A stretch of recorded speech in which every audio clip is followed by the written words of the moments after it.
اللهم صل على سيدنا ومولانا محمد معدن الجود والکرم وآلہ وصحبہ وبارک وسلم۔ تمام تعریف اللہ تعالیٰ جل جلالہ کے لیے، ہر قسم کے درود و سلام نبی مکرم سید عالم صلی اللہ علیہ وسلم کی ذات والا صفات کے لیے حمد و صلوات کے بعد، اللہ تبارک و تعالیٰ نے شیطان سے جب کہا نا کہ تو نکل جا، تو لعنتی ہے، تو اس نے یہ عرض کیا کہ مولا مجھے مہلت دے۔ اللہ کریم نے فرمایا جا تجھے مہلت دی، کتنی؟ الی یوم الدین، قیامت کے دن تک تجھے مہلت دی۔ شیطان نے کچھ اختیارات کا بھی مطالبہ کیا، اللہ تعالیٰ نے اسے وہ اختیارات بھی عطا فرمائے۔ اللہ کے حبیب صلی اللہ علیہ وسلم فرماتے ہیں کہ جس طرح تمہاری رگوں میں خون دوڑتا ہے، اس طرح شیطانی وساوس بھی دوڑتے، اور شیطان کی قوت کا، اختیار کا یہ حال ہے کہ شیطان جاسم علی قلب ابن آدم۔ نبی پاک صلی اللہ علیہ وسلم نے فرمایا شیطان ہر آدمی کے دل کے ساتھ چمٹا رہتا ہے، اتنی اس کی قوت ہے۔ شیطان ہر آدمی کی ناک پر بیٹھ کر رات گزارتا ہے۔ وہ رات ناک پہ کیوں بیٹھتا ہے؟ فرمایا اس لیے کہ وہ کہتا ہے جب سانس اکھڑنے لگے گی تو اسے معاذ اللہ گمراہ اور کافر کر کے ماروں۔ شیطان کو پتہ چل جاتا ہے کہ بندے نے نیکی کا ارادہ کیا ہے تو اس کے پیچھے لگ جاتا ہے۔ کسی سے پوچھے صاحب آپ محفل میں نہیں آئے، نماز میں نہیں آئے، تو کہتے میں نکلا تھا نماز کے ارادے سے، پھر شیطان نے مجھے گمراہ کیا۔ شیطان کی زندگی کا یہ حال ہے کہ اب تک اسے موت بھی نہیں آئی۔ اس کے اختیار کا یہ حال ہے کہ وہ جہاں چاہتا ہے پہنچ جاتا ہے، جو چاہتا ہے وہ کر لیتا ہے، وہ دلوں تک رسائی رکھتا ہے۔ اب ذرا لوگوں کے عقیدوں کا حساب لگائیے گا، وہ اللہ کے دشمن کی ساری طاقتیں مانتے جانتے، اللہ کے دوستوں کی طاقت ہی نہیں مانتے، دشمنوں کی طاقتیں مانتے ہیں۔ شیطان ہر جگہ موجود ہے، کوئی بندہ فتویٰ نہیں لگائے گا۔ اور اگر آپ کہہ دیں نبی پاک ہر جگہ موجود ہے، اگر کہیں حضور کی روحانیت ہر جگہ موجود ہے، نبی پاک صلی اللہ علیہ وسلم اس طرح دیکھ رہے ہیں جیسے ہاتھ کی ہتھیلی کو دیکھ رہے ہیں، تو رٹا شروع ہوتا ہے کہ نہیں؟ کوئی نہیں ہوتا؟ تو ان سے پوچھو شیطان کی دفعہ تو فٹافٹ ہی مان گئے ہو۔ کیسے نادان لوگ ہیں کہ اللہ کے مخالف کی، دشمن کی طاقت تو مانتے ہیں، اللہ کے محبوبوں کی طاقت ہی نہیں مانتے، اس طرف توجہ نہیں کرتے۔ تو شیطان کو اللہ نے قیامت تک مہلت دی ہے، وہ گمراہ کرے گا، اس کو اختیارات دیے ہیں، وہ رستوں میں بیٹھے گا، وہ دلوں سے چمٹے گا، وہ انسان کی سانس اکھڑنے تک اس کی ناک پر بیٹھ کر اس کا انتظار کرے گا۔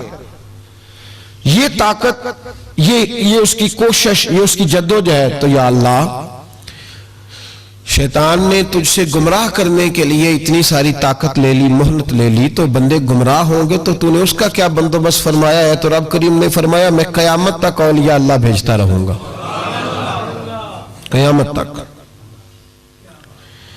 قیامت تک اللہ کے بندے آتے رہیں گے، اپنی فکر سے، اپنی سوچ سے، اپنے درد سے، اپنے پیغام سے، اپنی جدوجہد سے۔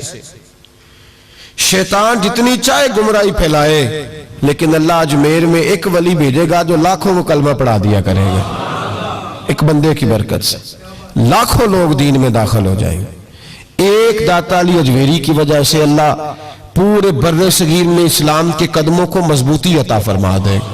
تو اللہ فرماتا ہے اگر میں نے دشمن کو اتنی اجازت دی ہے تو میں نے دوستوں کو بھی بڑی رحمتوں سے نوازا ہوا ہے۔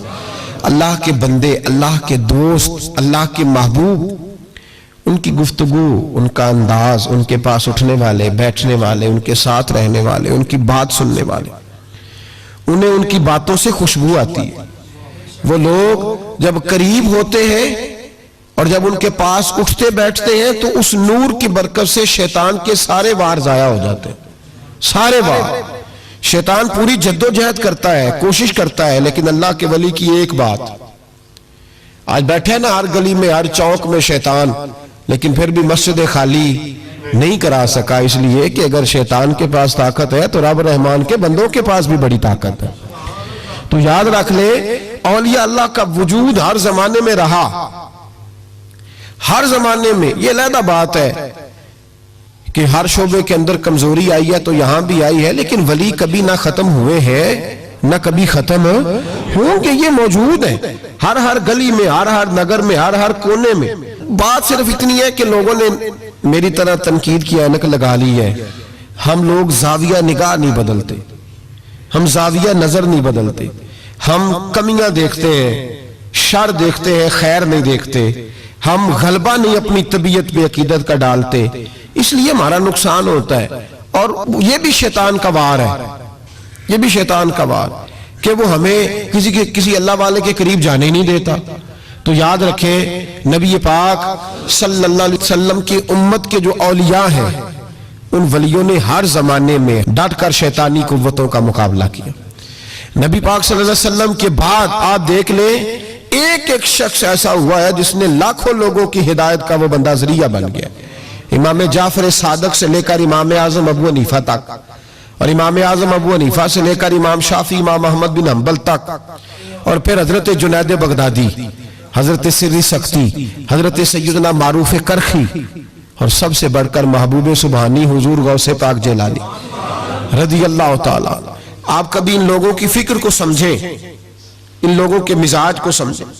ان کی باتیں ایسی ہوتی تھی کہ ایک ایک جملے سے دلوں میں انقلاب برپا ہو جاتا تھا، ایک ایک بات سوچ کے زاویے بدل دیتی تھی، افکار اور نظریات میں تبدیلی آ جاتی تھی۔ وہ علیحدہ بات ہے کہ سارا رٹا 11ویں کا رہ گیا ہے، لوگ سمجھتے ہیں 11ویں اصل ہے، اسی پہ مناظرہ، اسی پہ۔ اور یہ بھی مخالفوں کی سازش ہے کہ وہ بزرگوں کی کچھ باتوں کو مناظروں کا رنگ دے کے ان کی اصل تعلیمات سے لوگوں کو دور کر دیتے ہیں۔ 11ویں تو ایک مستحب فعل ہے، 11ویں یعنی کرائیں تو ثواب ہے، کوئی نہ کرائے تو گناہ۔ کتنے گھر ہیں جن میں 11ویں نہیں پکتی؟ کسی نے کبھی فتویٰ دیا ہے کافر ہو گئے معاذ اللہ، یہ گناہ گار ہو گئے۔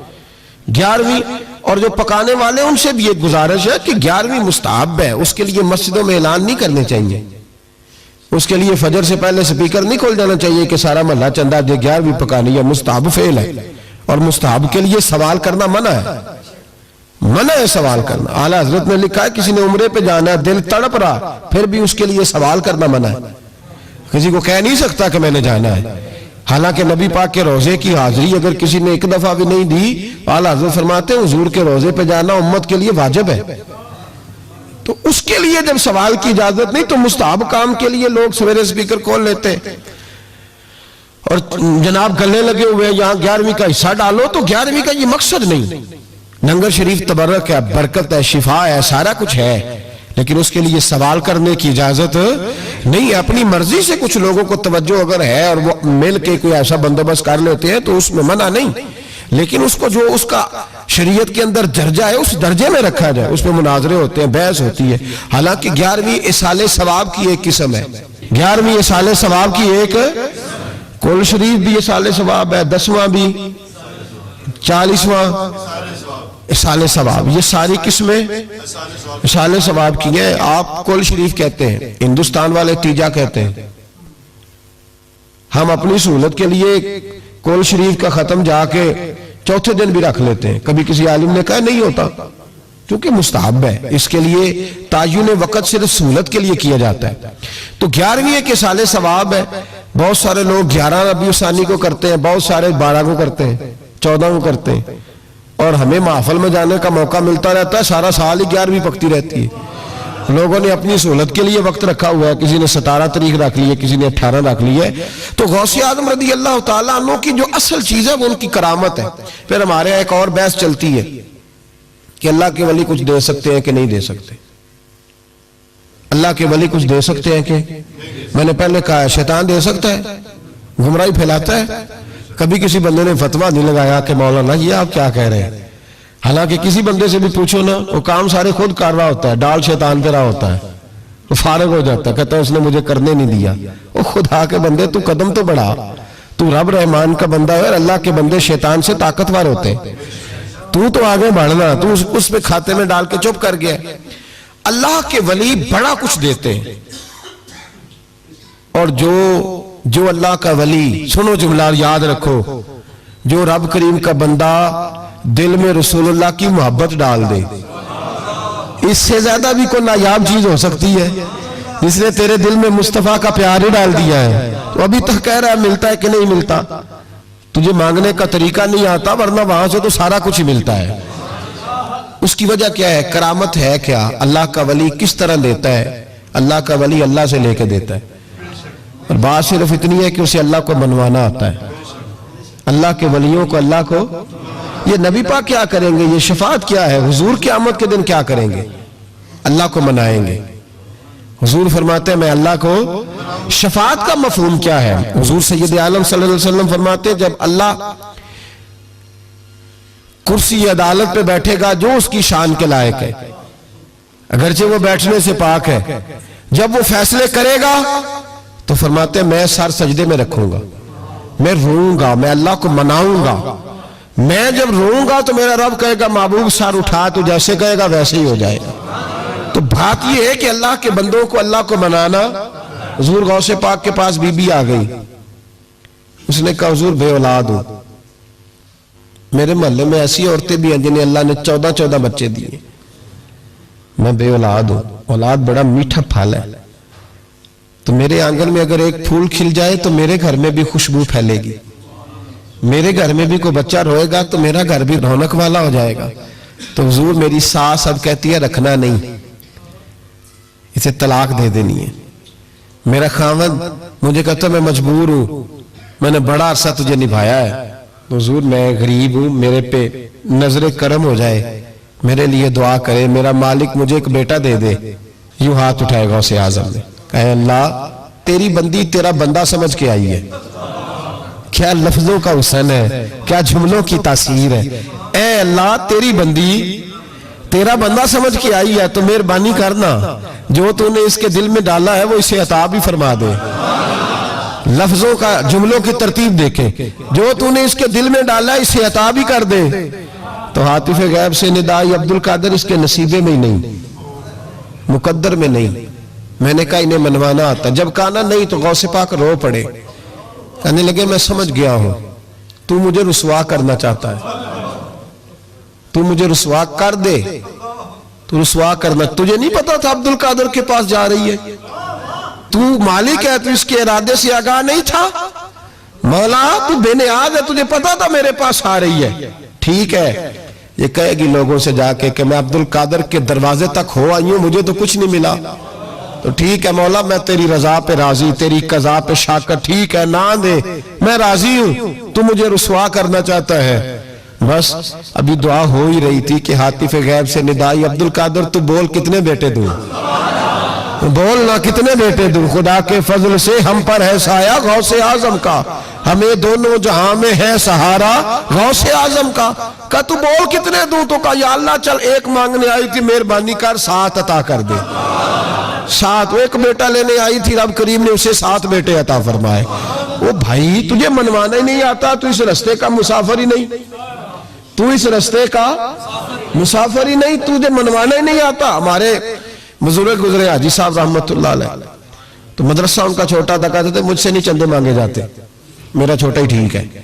چھوٹا ادارہ تھا, تو لوگ بچہ داخل کرانے آتے ہیں, صاحب بچہ داخل کر لیں, کہتے گنجائش نہیں, جتنے کمرے تھے بچے داخل ہو گئے. جو سیانے بندے تھے انہیں پتا تھا, کہتے تھے ٹھیک ہے آپ نہ داخل کریں, ہم بد مذہبوں کے مدرسے میں داخل کرا دیتے, ہم بد مذہبوں کو, بس ٹھیک ہے آپ نہ کریں, ہمارے پاس ہے وہاں ایک مدرسہ پیٹنے والوں کا, وہاں داخل کرا دیتے ہیں. تو صاحب کہتے ہیں او یار کڈو کوئی گنجائش ہوئے, اس کو رکھو کسی جگہ پہ, کوئی کمرہ دیکھو, میرے والے کمرے سے اٹھا لو. لوگوں کو انہیں منوانا آتا تھا, جن کو پتا تھا کس بات پہ مانیں گے انہیں منوانا آتا تھا. میں نے بریلی شریف میں یہ رنگ دیکھا ہے, جب کسی بات پہ بریلی کے بزرگ پریشان ہوتے اور کوئی آزمائش آتی ہے تو جو جاننے والے لوگ ہیں وہ کہتے ہیں چلو حضور کی کو نعت چھیڑ دو. جب نعت پاک چھڑ جاتی ہے تو چہرے کھلنے شروع ہو جاتے ہیں, وہاں توانائیاں بھول جاتے ہیں لوگ اپنے سارے گاؤں. جنہیں منوانا آتا ہے, اللہ کے ولی کا کمال یہ ہے کہ اسے رب کو منانا آتا ہے, وہ منوا لیتا ہے اللہ اپنے فضل سے. اللہ کو مجبور کوئی نہیں کر سکتا. اللہ اپنے فضل سے اس کی بات مانتا ہے. کتب علی نفسہ الرحمہ، اپنے فضل سے مانتا ہے. تو حضور غوث پاک رضی اللہ تعالیٰ عنہ نے لوگوں کو بڑا نوازا. ایک شخص آیا، اس نے آ کے کہا حضور میرے ابا جی میں آپ کا مرید ہوں، عقیدت مند ہوں، رات میں نے باپ کو خواب میں دیکھا ہے تو دوزخ کی آگ میں جل رہا ہے، میرا فوت ہونے والا باپ میں نے بڑی تکلیف میں دیکھا ہے. تو غوث اعظم رضی اللہ تعالیٰ عنہ فرمانے لگے میرے مدرسے میں آیا کرتا تھا، میری خانقاہ میں آتا تھا، میری محفل میں بیٹھتا تھا، حلقہ ذکر میں رہتا تھا. تو اس نے کہا حضور کبھی کبھی آتا تھا، کبھی کبھی. غوث اعظم نے مصلی بچھا لیا، کہا یا اللہ تیرا وعدہ نہیں کہ جو اہل اللہ کے مجالس ذکر میں بیٹھے گا تو اسے شکی نہیں کرے گا، اسے صحیح. اور یہ مسلم شریف کی حدیث ہے. اب مسئلہ یہ بن گیا، پہلے سنی دلیل نہیں مانگتا تھا، کہتا ٹھیک ہے، اب سنی بھی کہتا ہو نہیں یہ آپ کیا کہہ رہے ہیں. یہاں ہمارے اندر بھی کمی ہے. نا اللہ کے ولی کے منہ سے جو نکلتا ہے وہ رب کی رضا والا جملہ ہوتا ہے. میری اب طبیعت نہیں مانتی، میں بہک ہونے لگا ہوں، میرا نہیں طبیعت مانتی کہ اپنے لوگوں کو دلیلیں دی جائیں. ہم تو ماننے والے لوگ ہیں، ہمارے لیے تو بزرگوں کا اشارہ بہت کافی ہونا چاہیے. مولانا امجد علی اعظمی صاحب اعلیٰ حضرت کے خلیفہ ہیں، وہ کہتے ہیں کہ دن میں نے تقریر کی، تقریر کے بعد ایک شخص نے مجھ سے حوالہ پوچھا تو میں ساری رات روتا رہا. میں نے کہا یا اللہ یہ تیرے بندے کیا سمجھتے ہیں کہ ہم جھوٹ بولیں گے ان سے؟ یہ میں بات بیان کر رہا ہوں ممبر پہ بیٹھ کے، وہ غلط ہو سکتی ہے. فرماتے ایک دفعہ زندگی میں ایسا ہوا تو میں نے رات رو کے گزار. یہ کیا بات ہوئی؟ ہمارے ہاں اب اس قدر زیادہ جس آدمی، ایک بندہ کہنے لگا بخاری سے کھول کے دکھائیں، میں نے اس کے آگے بخاری رکھ دی، میں نے کہا پڑھو، کہنا میرے کو تو نہیں پڑھی جاتی. تو میں کہا پھر تو اعتبار کر، پڑھی نہیں جاتی تو پھر اعتماد کر. عجیب بات ہے کہ ہم جو ممبر میں بیٹھا ہوا ہے، مصلی میں بیٹھا ہوا ہے، اسے تو کم از کم دیانتدار جان لیں. تو اپنے اندر سے یہ چیز ختم کریں. سنی تو عقیدت مند ہوتا ہے، اس کی طبیعت، اس کے تو مزاج کے اندر لطافت ہوتی ہے، وہ تو ہلکے سے جملے سے مسکرا کے سارا کچھ مان جایا کرتا ہے. تو یہ جو پراپوگنڈے کا آپ شکار ہو رہے ہیں اس سے باہر آئیں. بہرحال بات بیان کر دیتا ہوں. حضور غوث اعظم رضی اللہ تعالیٰ عنہ کہنے لگے اے اللہ تیرا وعدہ نہیں؟ دلیل کیا ہے؟ مسلم شریف کی حدیث، نبی پاک علیہ السلام نے فرمایا جو ذکر کرنے والوں کی مجلس میں خالی بیٹھ جائے اللہ تبارک و تعالیٰ اسے بھی سعادت عطا فرما دیتا ہے. اگر شکی ہو، بدبخت ہو تو اللہ اسے نیک بخت فرما دیتا ہے. تو حضور غوث اعظم حضور کی اس دعا کا وسیلہ دینے لگے، یا اللہ تیرا وعدہ نہیں تھا؟ وہ یہاں آیا کرتا تھا تو خدا بندہ اس کی قبر پہ عذاب. وہ شخص کہتا ہے میں گھر میں جا کے سویا، دوبارہ میرے ابا جی ملے تو مجھے کہنے لگے بیٹا عبد القادر کے پاس جاتے رہنا، عبد القادر کے پاس جاتے رہنا، جو ان کی مجالس پہ جاتا ہے اللہ اس سے بڑا ہی راضی ہوتا ہے، وہاں جاتے رہنا. تو بھائی ان لوگوں کو رب کریم کا منانا آتا تھا، لیکن ان کا اصل کمال کیا تھا؟ تربیت. ان کا اصل شعبہ کیا ہے؟ سارے بولے، اصل شعبہ تربیت. اب بھی نا اگر ہمارا مزاج تربیت کا بن جائے نا، نبی کریم صلی اللہ علیہ وسلم نے فرمایا کہ حکمت مومن کی گمشدہ میراث ہے، اسے ڈھونڈا کرو. کہیں سے نا کوئی چیز، شیخ شہاب الدین سہروردی کہتے تھے میں نے اپنا پیالہ ساری زندگی یوں رکھا ہے، کسی اللہ والے کے پاس گیا ہوں تو اس طرح پیالہ کھلا رکھا ہے، اور کہتا ہے میں جہاں بھی گیا ہوں نہ کچھ لے کے ہی آیا ہوں، کچھ نہ کچھ. آپ یہاں کسی بندے کو کبھی بٹھائیں، اس کو کہیں کہ تو کراچی سے لے کر پشاور تک اللہ کے ولیوں کی، علماء کی درباروں کی بات بتا، وہ ہر جگہ سے 6-7 نقص نکال کے لائے گا. ادھر ایسے ہوتا ہے، ادھر ایسے ہوتا ہے، ادھر ایسے ہوتا ہے، ادھر ایسے ہوتا ہے. آپ کس چکر میں لگے ہوئے؟ ہم نے تو اپنے حصے کی خیر کٹھی کرنی. کیوں وہ والی اینک لگائی ہے جس اینک پہ ہم نے گرد تنقید کی ڈال لی ہے؟ لوگ اور ساری زندگی تنقید کرنے والا اندر سے خالی ہے. اس کی زندگی اس طرح ہے جس طرح پاگلوں کی ہوتی ہے، بول بول کے اور تنقید کر کر کے اس نے اپنے دل کی زمین بنجر کر لی ہے، کوئی شے ہاتھ نہیں آئی، کیونکہ وہ ساری زندگی سمجھا ہی نہیں. جو خیر والے لوگ تھے، شیخ شہاب الدین کہتے ہیں پیالہ دل کا سیدھا کر کے گیا ہوں جہاں گیا ہوں، اور جہاں بھی گیا ہوں وہاں سے کچھ لے کے ہی آیا ہوں. کیا کر کے آیا ہوں؟ کچھ نہ کچھ، بولیے کچھ نہ کچھ میں لے کے آیا ہوں. یہاں ہر بندہ اعتراض کر رہا ہے، ہر بندہ کچھ نہیں جی خیر کوئی شے نہیں. او خدا کے بندے یہ جو تمہیں اذانیں جماعتیں عبادتیں ریاضتیں درود سلام ذائقے یہ جو کچھ نظر آ رہا ہے تو اس کا مطلب ہے اللہ کے بندے موجود ہیں, ان کی برکت سے نظر آ رہا ہے نا سارا کچھ. تو اولیاء اللہ کے پاس لوگ خیر لینے جاتے تھے, ان کی زندگی کے مقاصد تربیت تھی, خیال تھا. غوث اعظم کے زمانے میں کہ گویا تھا. آج تو لوگ بزرگوں کے نام پہ ساز رنگ کی محفلیں سجاتے ہیں نا. گویا تھا غوث اعظم کے زمانے میں, گانے گاتا تھا. تو غوث اعظم اسے سمجھاتے تھے کہ یہ طریقہ درست نہیں. اور ہمارے زمانے میں جس کی ہاں میں ہاں ملاؤ وہ راضی رہتا ہے, اور کسی بات پہ ٹوک دو تو فوراً ناراض. ہمارے زمانے کے اندر یہ ماحول ہے کہ جہاں آپ نے کسی بندے کو کہا کہ تو غلط ہے, یا کسی کو جس جگہ ڈانٹا اس جگہ یہاں تو مداری بن کے وقت گزارنا پڑتا ہے. جو آئے اس کے اشاروں پہ ناچو تو لوگ ٹھیک ہے. ہم چاہتے پتہ کیا ہے کہ صوفی صاحب ہوں پیر صاحب ہوں تو وہ نا ہمارے سامنے ہمارے اشاروں پہ چلیں. آپ کسی بندے کو اس جگہ انکار کریں, انکار. میرے اصحاب نا کچھ لوگوں کو اٹھ کے ملتے تھے, کچھ لوگوں سے پورا اتنا سا ہاتھ بعض اوقات ملایا جاتا تھا. میرے دل میں اکثر سوال آتا تھا. ایک دن میں نے کہا حضور یہ بڑے فضول سے کچھ بندے ہیں تو ان کو بعض اوقات اعزاز ملتا ہے, تو کچھ بڑی محبت کے ہیں تو ان کو اتنا سا ہاتھ بھی آپ ملا لیتے ہیں. تو ایسا فرمانے لگے یہ اپنوں بیگانوں کا فرق ہے. میں نے کہا کس طرح؟ فرمانے لگے کچھ ایسے ہوتے ہیں جن کو پروٹوکول نہ دو تو بھاگ جاتے ہیں, تو کچھ ایسے ہوتے ہیں جن کا پتہ ہوتا ہے انہیں جوتے بھی مارے تو یہ میرا ہی ہے, اس نے جانا کوئی نہیں, یہ میرا ہے. فرماتے ہیں جسے ڈانٹتے زیادہ ہیں ڈبٹتے زیادہ ہیں اس کا پتہ ہوتا ہے یہ جا کہیں نہیں سکتا, یہ میرا ہی ہے. کہ جتنا مرضی کچھ کرو. تو جو پروٹوکول مہینے کا دور آیا نا ہمارا, ہم تو ذرا اس لیے تو اصلاح نہیں ہو رہی. آپ کسی شخص کو کہیں انکار کر کے دیکھیں اسی وقت وہ اڑ جائے گا منو ہی نہ کر چھڑی, حالانکہ میں تریاری روٹی بھی کھوائی ہے. ان چکروں سے باہر آئے. یہ چیز آپ کا تربیت روک دے گی, منع کر دے گی, آپ باہر نکلے. حضور غوث پاک رضی اللہ تعالیٰ عنہ گویا گایا کرتا تھا. غوث اعظم منع کرتے, فرماتے طریقہ ٹھیک نہیں, بات چیز سے وہ مخالفت کرنے لگ گیا. اور لوگ جب ان کے مفادات پہ ٹھوکر لگتی ہے تو وہ ذات پات پہ اتر آتے ہیں. وہ کہتا ہے جی دیکھو میرے پیچھے رش بڑا ہے, لوگ سنتے بڑے ہیں, تو عبدالقادر تو معاذ اللہ جلتے ہیں مجھ سے. خیر بڑی مخالفت کی, باتیں ٹٹول کے لاتا, کھاتے کہاں سے ہیں, لنگر کہاں سے آتا ہے, یہ کیا ہے. حضور غوث اعظم ہنس دیا کرتے, فرماتے چل ٹھیک ہے موج کر.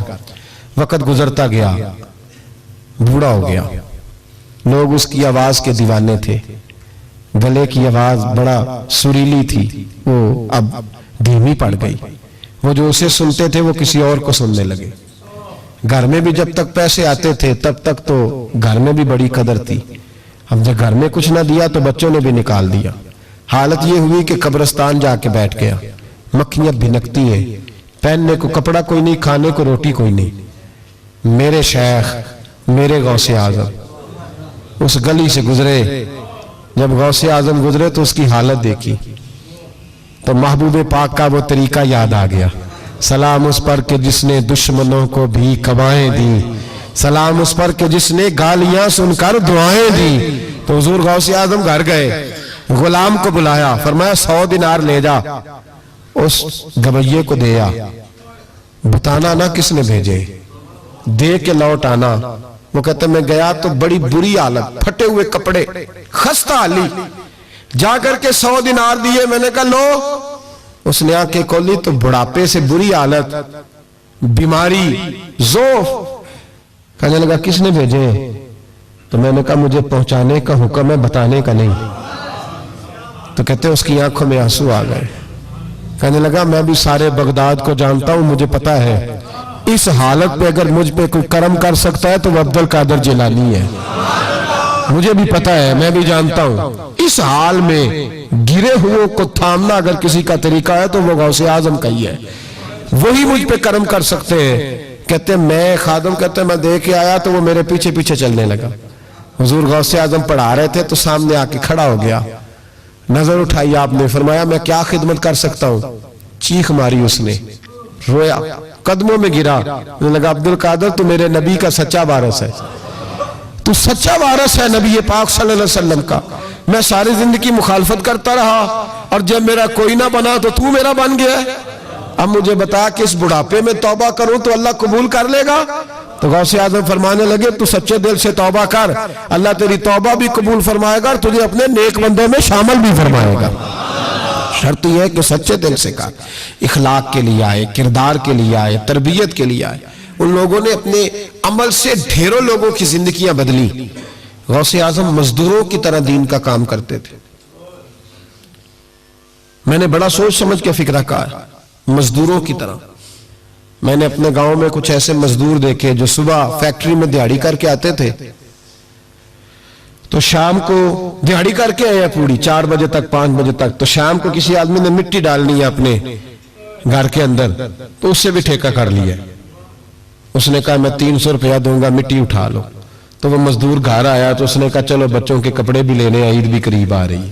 یہ مزدور لوگ بڑی جدوجہد کرتے ہیں. تو رات کو مٹی ڈال دی. حضور غوث اعظم نے مزدوروں کی طرح دین کا کام، یہاں تو موجیں لگی ہیں، تو موجیں لگی ہوئی ہیں لوگوں کی.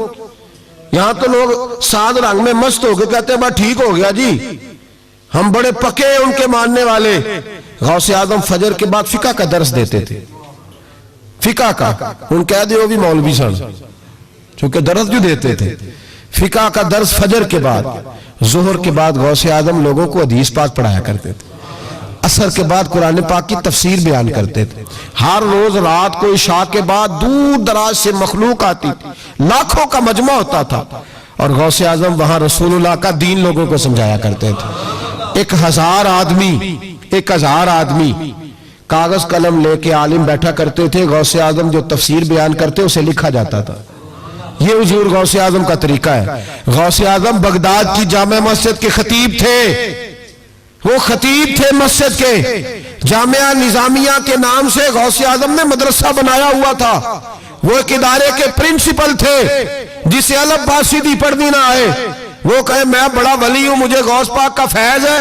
تجھے کس طرح کا فیض ہے؟ غوث اعظم کا فیض یہ آپ فرمایا کرتے جتنی جس کی زبان میں تاثیر زیادہ ہو سمجھو میرا فیض اسے زیادہ ملا ہوا ہے. آپ تقریر کرتے تھے، خطبہ دیتے تھے، روز رات کو بیٹھتے تھے. یہاں پیر صاحب کے پاس علم لدنی ہے، انہیں 8000 دا مولوی رکھیا جمعہ پڑھان لے. میں کہا پیر صاحب کیوں نہیں پڑھان دے؟ کہنے وہ ہمارے پیر صاحب کے پاس علم لدنی ہے. میں کہا انہوں آمدہ ہی نہیں بچارے نے. علم لدنی ہوئے تو باہر بھی آوے ہو دا. کن لوگوں کو ماننا شروع کر دیا قوم نے؟ کہتے ہیں مولوی اور ہوتا ہے صوفی. تو صاحب کہہ دو مولوی پڑھا ہوتا ہے، صوفی جاہل ہوتا ہے. یہ فرق کرو معاذ اللہ سمجھ میں آئے. کیا چکر ہے؟ کس طرف لوگ چلے گئے؟ حضور غوث اعظم رضی اللہ تعالیٰ عنہ 16 گھنٹے دین کا کام کرتے. 16 گھنٹے اتنا پڑھا پڑھایا.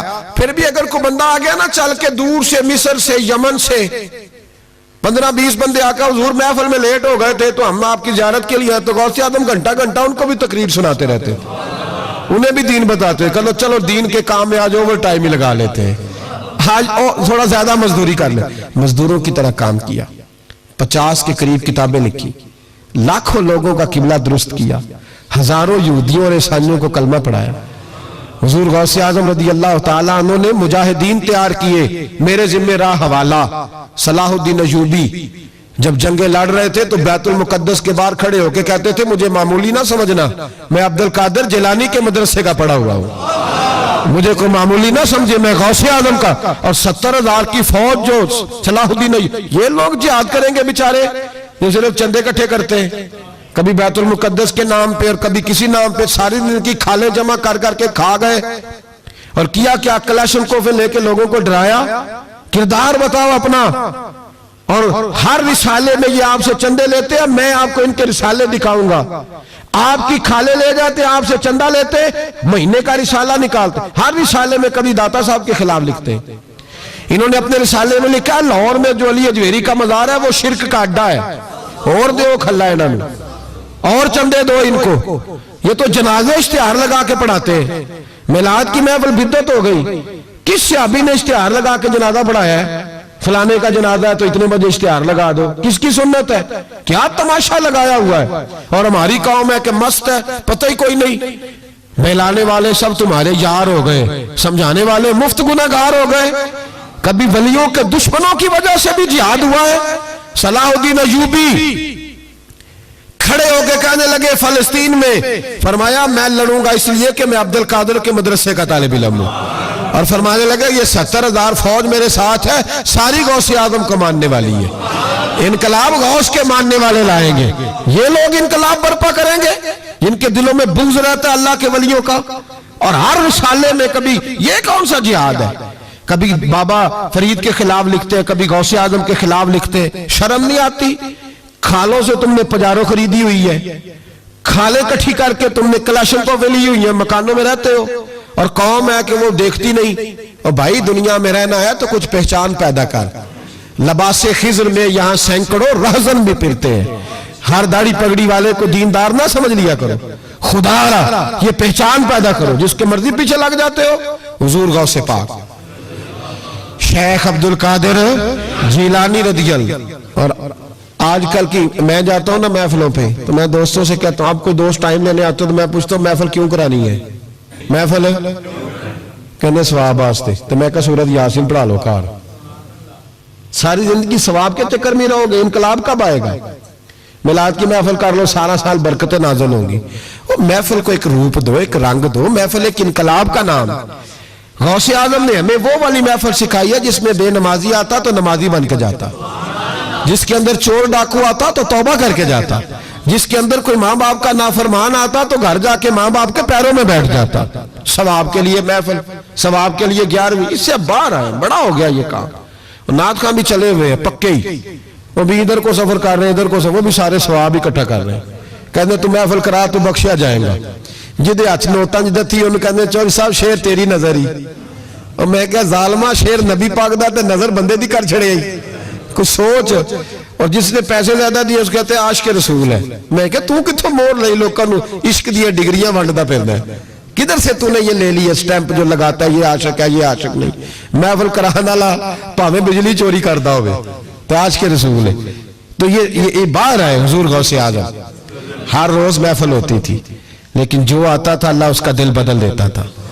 اور چونکہ ریاکاری نہیں تھی، تسنع نہیں تھی، بغداد میں محفل ہو رہی، غوث اعظم تقریر کر رہے ہیں، بارش شروع ہو گئی، لوگ بکھرنے لگے، تو حضور غوث اعظم رضی اللہ تعالیٰ عنہ سر جھکا کے کہنے لگے مولا تو دلوں کے بھید تو جانتا ہی ہے نا، اگر یہ بندے میں نے اپنے لیے اکٹھے کیے تو سارے بھگا دے، اور اگر تیرے لیے اکٹھے کیے تو پھر بھی تیری مرضی ہے، تو دلوں کے بھید جانتا ہے۔ لوگ کہتے ہیں سارے بغداد میں بارش ہوتی تھی، جہاں غوث اعظم کا جلسہ ہوتا تھا وہاں نہیں ہوتی تھی، وہاں نہیں ہوتی تھی، اس لیے کہ انہیں اللہ کو منانا آتا تھا، انہیں طریقہ پتا۔ حضور غوث اعظم نے اپنی گفتگو سے، تقریر سے، خطبے سے، الفتح الربانی حضور غوث اعظم کی تقریروں کی کتاب چھپی ہوئی ہے، آپ کے ملفوظات ہیں، آپ کے خطبے۔ اور بھائی اس کو لوگ معمولی کام سمجھتے ہیں، بس ثواب کے لیے کر لو، خدا را غوث اعظم کا طریقہ تو سمجھو۔ اور پھر تبلیغ فرمائی، دین کا کام کیا، نذرانے نہیں بٹورے، نذرانے نہیں بٹورے، اور اس طرح نہیں کہ مولوی صاحب کا سیاست سے کوئی تعلق نہیں، میرے لاکھوں مرید ہیں، میں نے نہیں چھیڑنا حکومت کو، ایسے نہ ہو جائے حکومت میرے خلاف ہو جائے، یہ کوئی چکر نہیں۔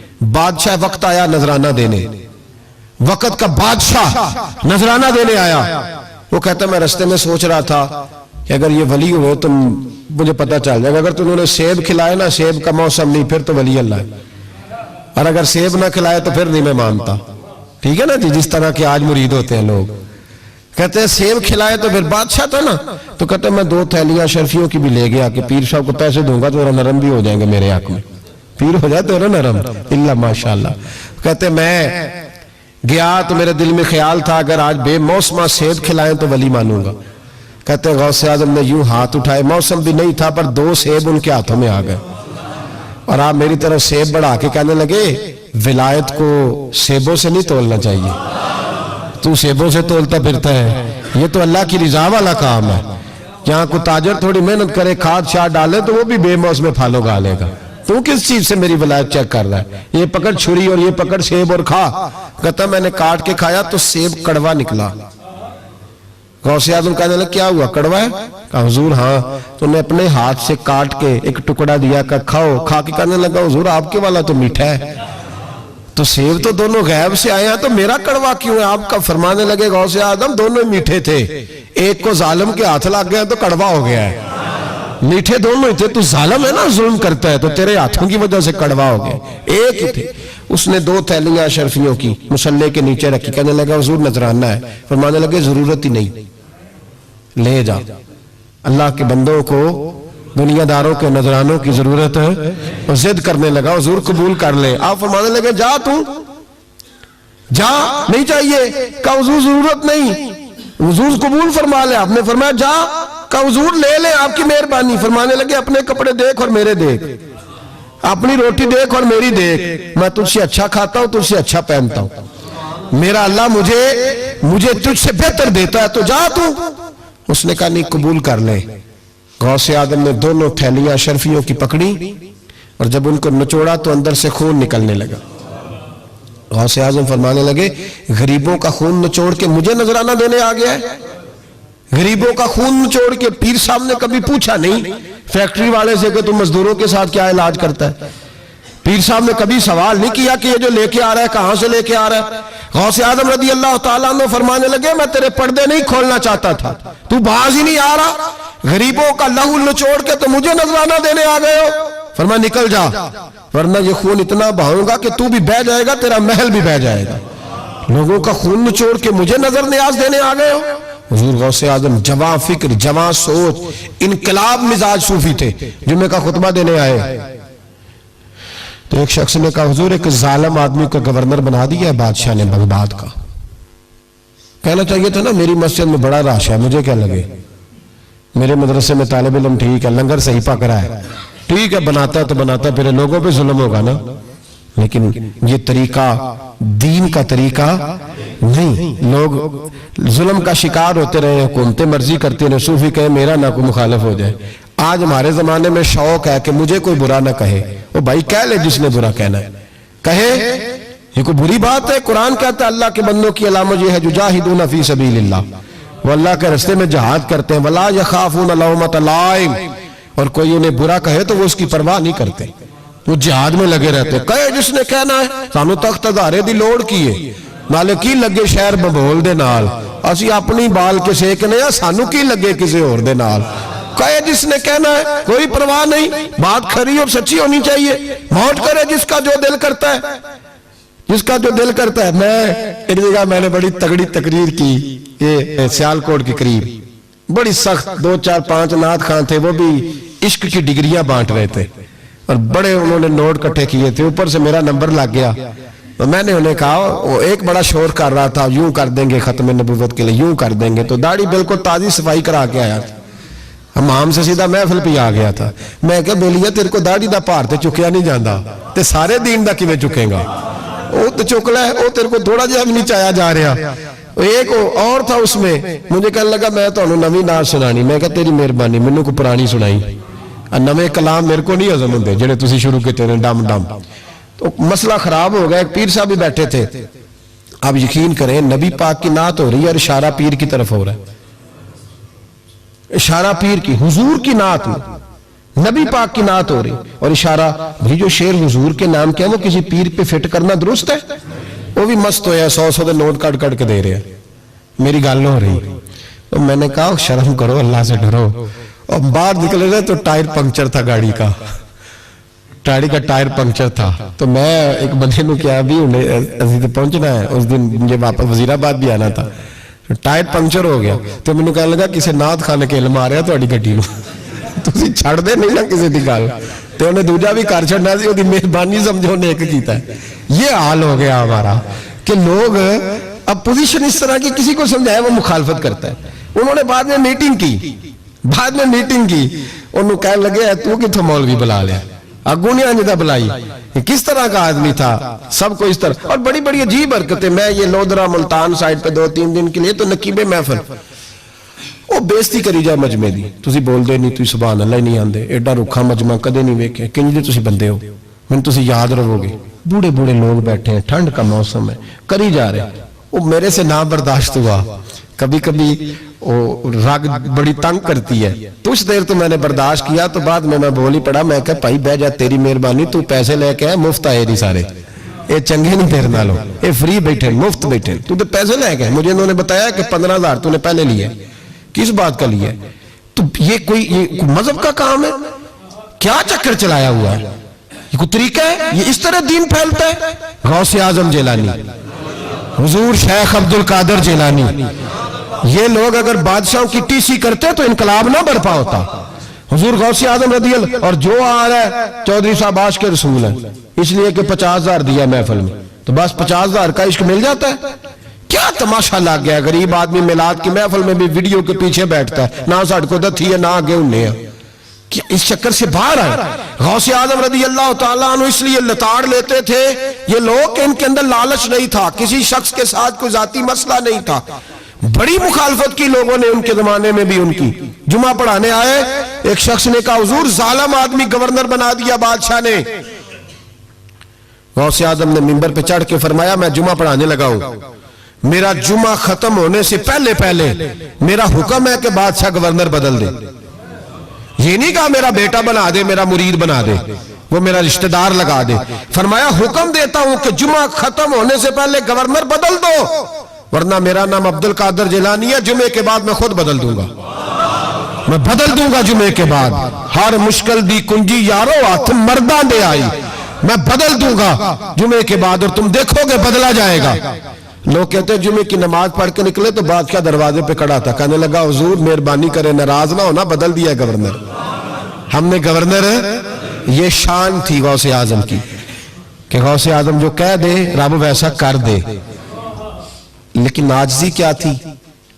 شیخ سعدی فرماتے ایک بوڑھے کو کسی شخص نے بیت اللہ کے ساتھ پتھر پہ سر رکھ کے روتے دیکھا، اور وہ بزرگ بوڑھے کہہ رہے ہیں یا اللہ قیامت کے دن مجھے اندھا کر کے اٹھانا، اندھا کر کے، کہیں ایسا نہ ہو تیرے نیک بندوں کے سامنے میں شرمندہ ہو جاؤں، اور مولا مجھ سے درگزر والا معاملہ کرنا، مجھ سے سوال نہ کرنا، میں کمزور ہوں. رو رہے ہیں.